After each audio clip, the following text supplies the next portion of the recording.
Governor of the state, Siminalayi Fubara, says crime fighting in the state is a collective effort of everyone in the state. Governor Fubara, who was represented by his deputy, Professor Ngozi Odu, made this known at a press conference by the Commissioner of Police on Rivers Zero Crime Initiative, said they are energizing with the police in crime fighting. Governor Fubara, who commended CP Emeka Polycarp Nwoye and his team for initiating the Rivers Zero Crime campaign, said the initiative was the first of its kind. From line across the ocean to the land. And his ability and his innovation and his ability to crush that we cannot be crushed. Every day our lives are changed by history. We are one people. Leaders, politics. Nobody's ambition is what I have fought a very family. Natural occurrence, war, the world economy. Because if Rivers State is not peaceful, if Rivers State is not free of crime, ATN covers all on ATN politics. And therefore this initiative for me is the first time I'm hearing it. And I'm not surprised that it's coming from a CP that has the kind of capacity CP and has. I want to say that all of us must work, he said. Like he says, no information is too small. He's giving you options. If you don't want to see them, drop a note. And when you do that, you are indirectly fighting crime. I want us to see a River State where people can come back and run and dance and feel good and have their nightlives and have industries. We talk about youths not being engaged fully. If industries are here, more youths will be engaged. Youth restlessness will slow down. And therefore, all of us must join CP Emeka to ensure that this innovative intervention is come up with is something that sees the light of the day. And let it be said that Rivers State Police Command has come up with something that would be a pilot study for every other person to copy and ensure stability in their individual states. When that happens, we'll all be happy to be part of that wonderful success story. And we know that by God's grace it shall come to pass.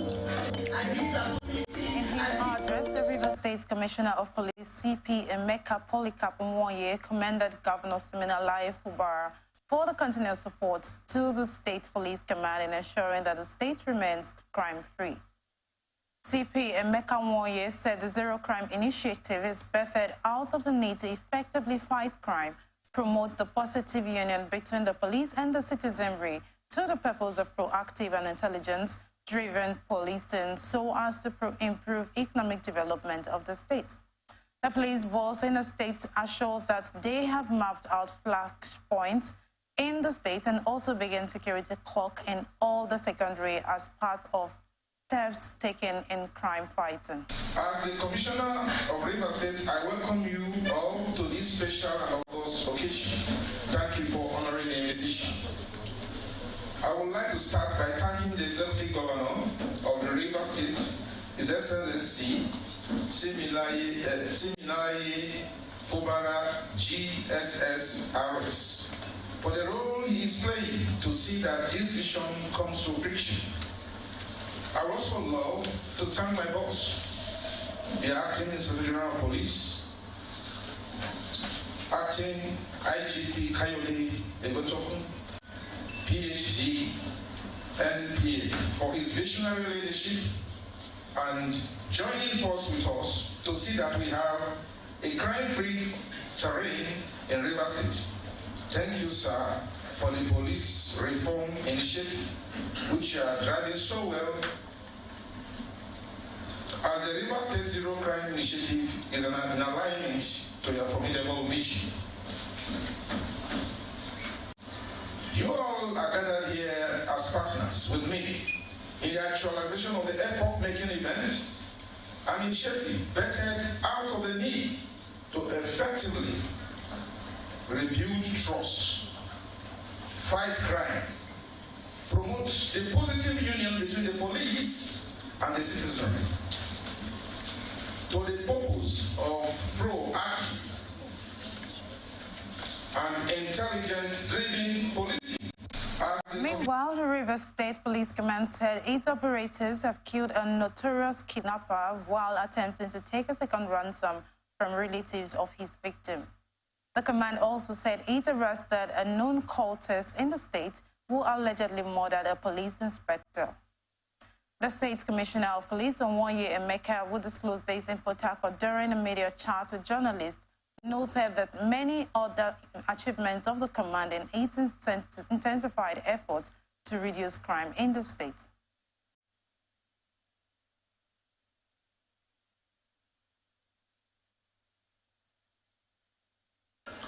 I want to sincerely appeal to the residents of River State to actively support our dedicated police operatives as they continue to work tirelessly to combat all forms of crime and criminalities within the state.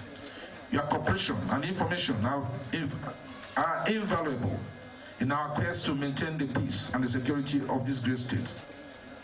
Again, my gratitude to gentlemen of the press. I thank you for your unwavering support and your attention. Thank you, and God bless you. I want to sincerely appeal. Said operatives of the C4I unit of the command had, based on intelligence, trailed and killed a kidnapper at Choba community of Biakpo local government area of the state, where the suspect had come to take 3 million naira ransom after collecting earlier 2 million naira.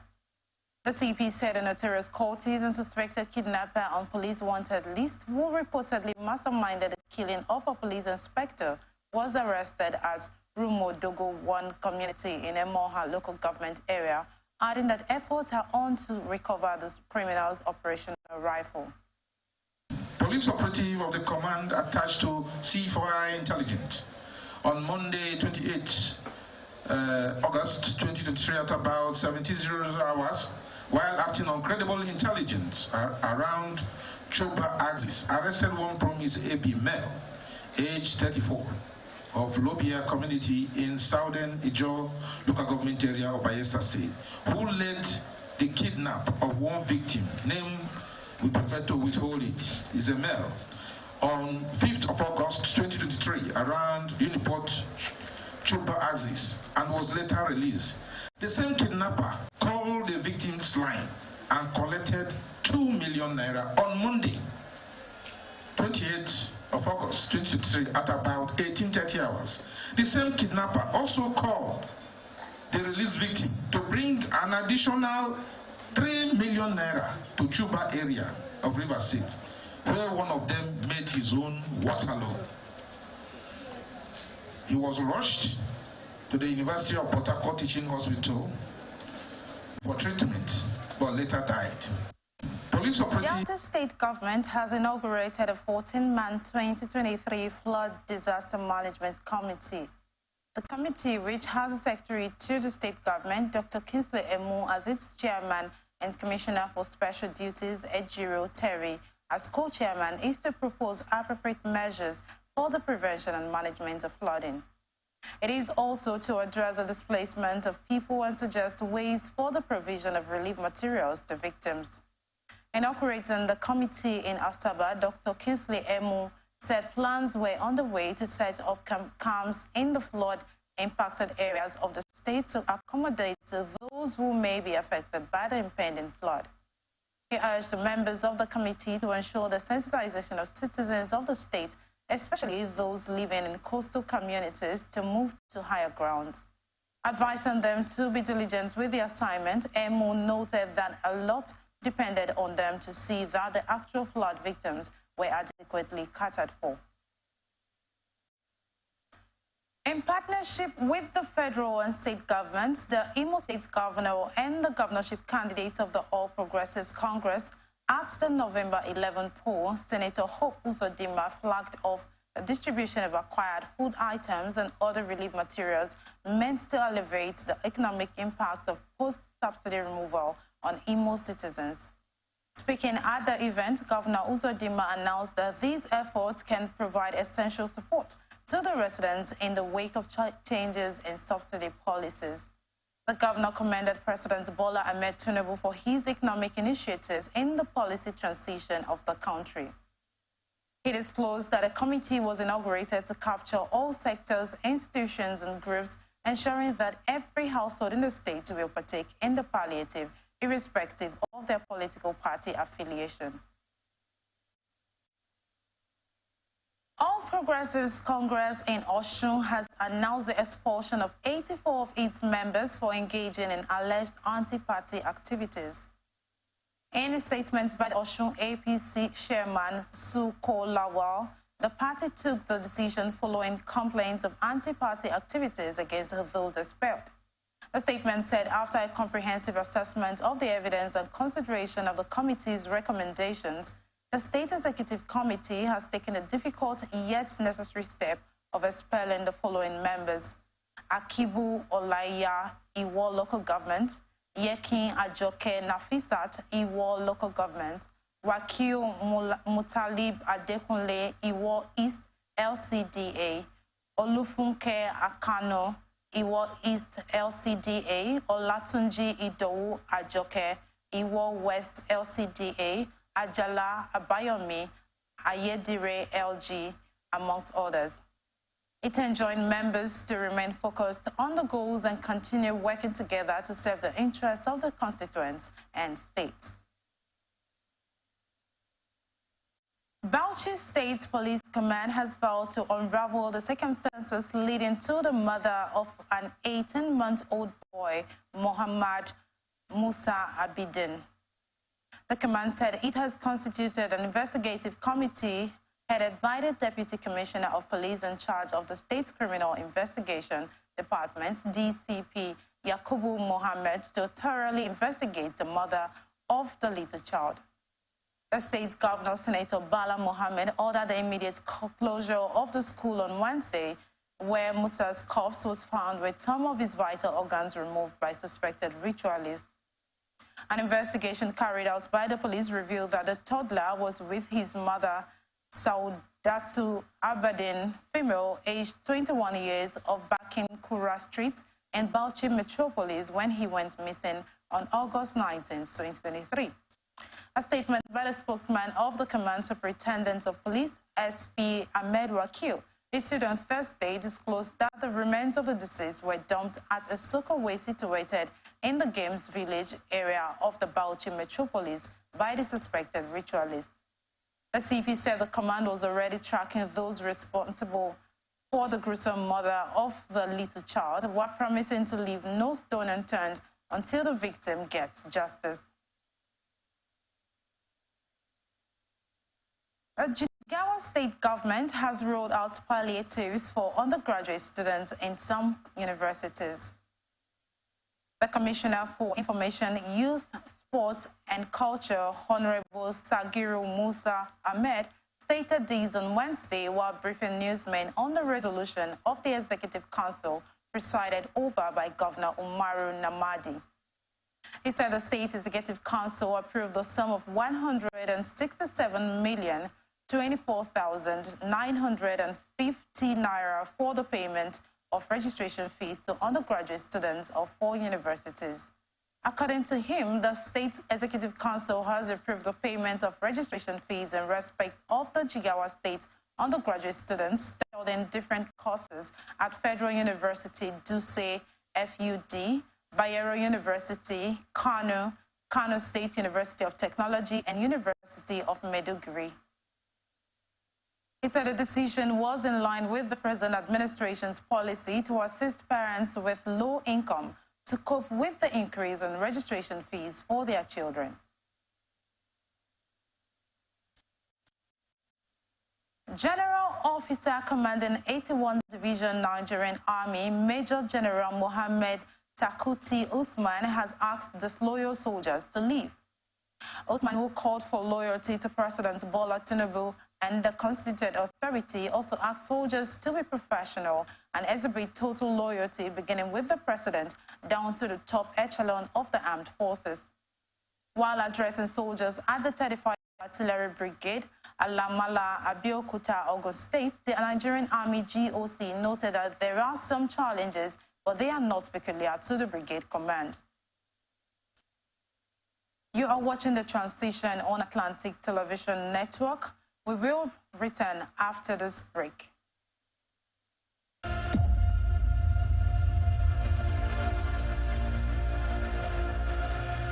Death is an inevitable end to all mortals, but those who lived for others never really die, as they rest in our heart and are immortalized in history.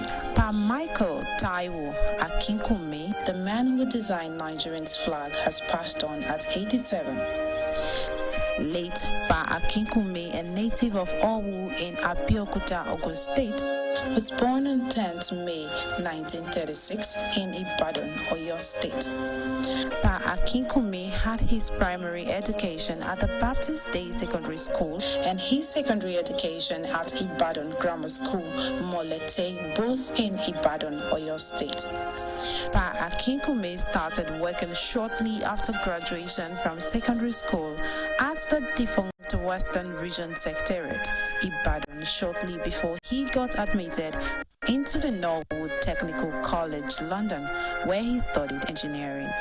While studying abroad in 1958, Pa Akinkunmi saw an advertisement in a national daily calling for the submission of designs for the Nigerian national flag in view of Nigerians' imminent independence from British governance. Among the nearly 2,000 entries submitted, Pa Akinkunmi's entry was chosen as the best. Pa Akinkunmi returned to Nigeria after his studies in 1963 and went back to his civil service job at Agricultural Department, State Secretariat in Ibadan. There he worked till his retirement in 1994 as Assistant Superintendent of Agriculture. In 2014, Pa Akinkunmi was honored with Officer of the Order of Federal Republic, OFR, and Honorary Life Presidential Advisor by former President Goodluck Jonathan. Pa Akinkunmi was fondly called Mr. Flagman.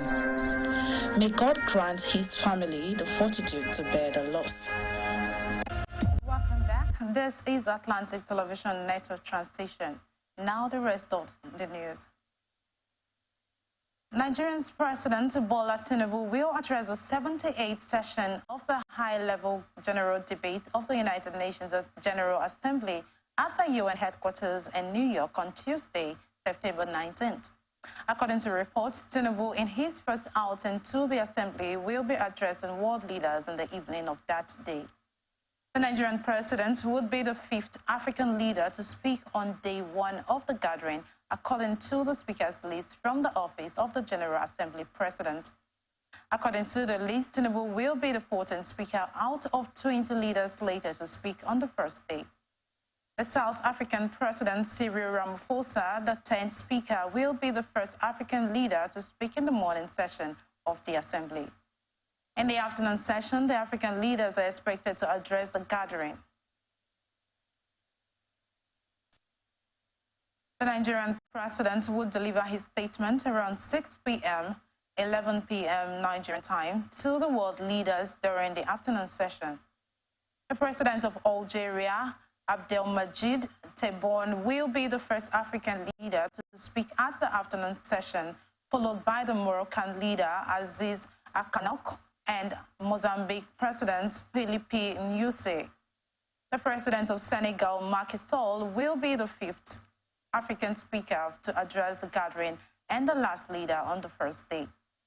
The president of Brazil, Luiz da Silva, will be the first world leader to present his address to the 78th session as its tradition, followed by the U.S. President Joe Biden, the traditional second speaker, being the host country. The 78th session of the UN General Assembly will open on Tuesday, September 5th, with the inauguration of a new president, Dennis Francis of Trinidad and Tobago, who will take on the mantle for the next 12 months. The theme of the General Assembly, including the general debate, will be rebuilding trust and reigniting global solidarity, accelerating action on the 2030 Agenda and its Sustainable Development Goals towards peace, prosperity, progress, and sustainability for all. And now to some business reports.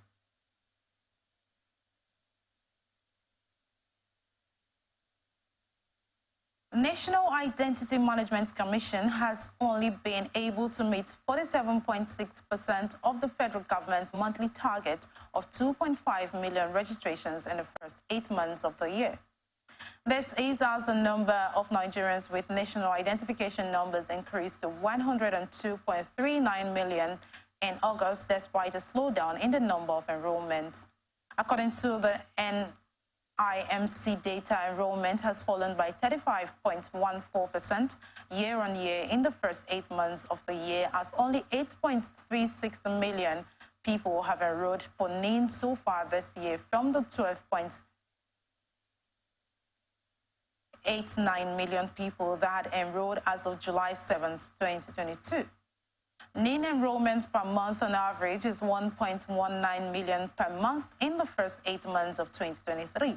The data indicated that the country is falling short of its 2.5 million national identification number enrollment target per month as set in the National Development Plan 2021 to 2025. You are still watching The Transition on Atlantic Television Network. Still ahead, international tidbits. More than 60 people have died in a fire that engulfed a 5-story building in central Johannesburg.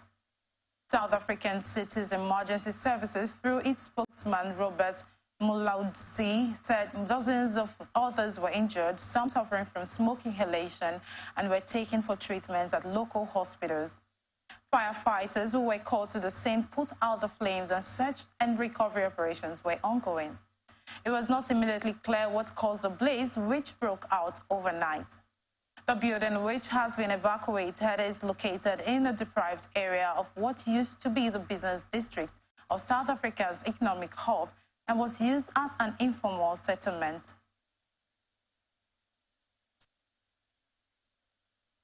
And on to entertainment.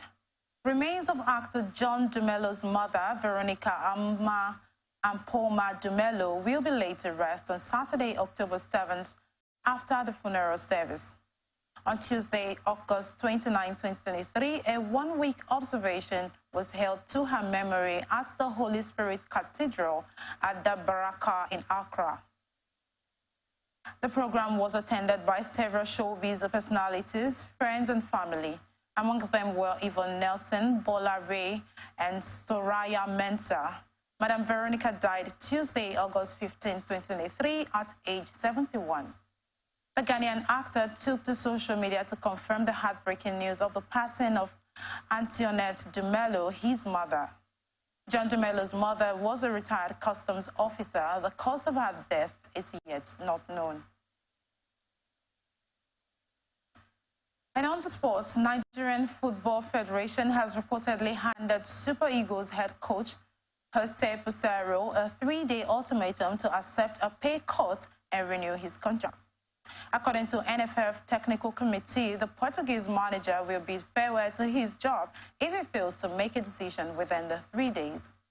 Chairman of the Technical Committee, Sheriff Rabiu Inuwa, hinted that the NFF will appoint a caretaker coach to take charge of the Super Eagles 2023 African Cup of Nations qualifier against Sao Tome and Principe next month, and then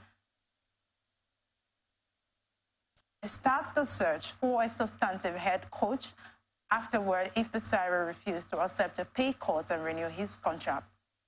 Pizarro's previous contract expired at the end of last month, and he has expressed his desire to lead the Super Eagles to the 2023 AFCON finals in Cote d'Ivoire.